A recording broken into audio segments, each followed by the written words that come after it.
Guys, welcome to my channel. हम दिखा रहे धर्मा फिल्म। पवन सिंह का बहुत ही सुपरहिट फिल्म है, बहुत ही शानदार। और इस फिल्म में शूटिंग बहुत अच्छा हो रहा है, बहुत अच्छी जगह में, और एक्शन सुपरहिट है इसमें।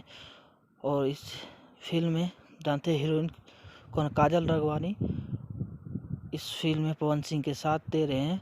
और बहुत ही अच्छा सॉन्ग इसमें दिया हुआ है पवन सिंह का, बहुत ही बढ़िया। और आप लोग को एक बात और बता देना चाहता हूँ दोस्तों, तो 2021 में ही ये शूटिंग चल रही है अभी, और बहुत जल्द शूटिंग इसकी पूरी हो जाएगी। तो आप तक ऐसा ही वीडियो सब आता रहेगा, तो आप सबसे पहले सब्सक्राइब कर ले और बेल आइकन घंटी दबा ले, ताकि ऐसा ही लेटेस्ट खबर आप तक पहुंचता रहे। तो दोस्तों एक बात बता देना चाहता हूँ, इस फिल्म का पिक तो आप देख ही चुके होंगे। तो इस फिल्म का पिक ऐसा तगड़ा हो तो फिल्म सोचो दोस्त कैसा होगा। बहुत ही अच्छा फिल्म है ये, बहुत ही तगड़ा।